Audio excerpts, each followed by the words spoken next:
Selanjutnya kita membahas tentang laktasi. Apa sih itu laktasi?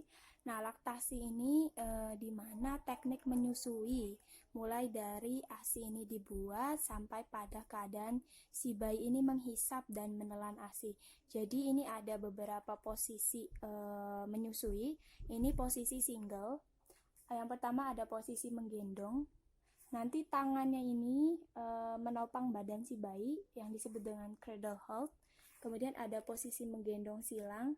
Nah, nanti tangannya ini tangan kanan dan kiri ini nanti menahan kepala si bayi dan juga bagian badan si bayi yang disebut dengan cross cradle hold. Nah, yang ketiga ini posisi menyangga. Jadi nanti ada bantuan bantal. Ini posisinya seperti ini. Ini disebut dengan football hold. Dan ada posisi tidur bersisian. Jadi kalau misalnya ibu ini udah kelelahan saat menyusui duduk, maka bisa menyusui dengan seperti ini, tiduran. Nah, ini ada posisi menyusui bayi kembar, sama seperti yang single.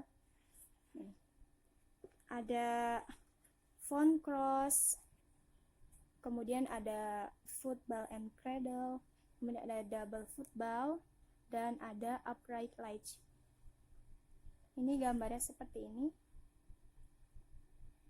Nah, kemudian kita masuk ke mastitis payudara. Jadi mastitis payudara ini infeksi yang terjadi pada payudara. Nah, biasanya infeksi pada payudara ini menyebabkan payudara terasa sakit, kemudian bengkak, bahkan bisa terjadi meriang dan juga demam. Nah, mastitis ini lebih sering dipengaruhi atau lebih sering terkena pada wanita yang sedang menyusui. Tidak kemungkinan laki-laki dan juga wanita yang tidak menyusui ini juga bisa kena. Nah, kenapa penyebabnya mastitis ini? Yang pertama, ini bayi secara tidak tepat ini melekat pada payudara saat menyusui. Kemudian bayi memiliki masalah dalam menghisap si payudara. Jadi penyebab mastitis ini adalah perakatan saat menyusui dan juga saat si bayi ini menghisap payudara saat mengambil susunya. Nah, makanya teknik dalam menyusui ini perlu dilakukan agar tidak terjadinya infeksi pada payudara.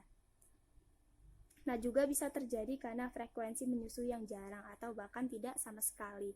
Nah, biasanya payudara yang jarang disusui, jarang diproduksi ini bisa mengakibatkan mastitis karena tidak adanya produksi suplai ASI.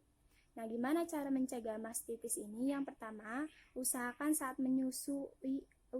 menyusui ini mengganti payudara. Jadi diperlukan proses menggantinya payudara untuk tidak terjadinya infeksi dan juga pembengkakan. Kemudian ubah posisi yang digunakan untuk menyusui. Jadi misalnya posisi pertama cradle hold, maka posisi yang selanjutnya apabila menyusui bisa menggunakan upright latch. Nah, kemudian pastikan bayi ini menempel secara tepat saat menyusui.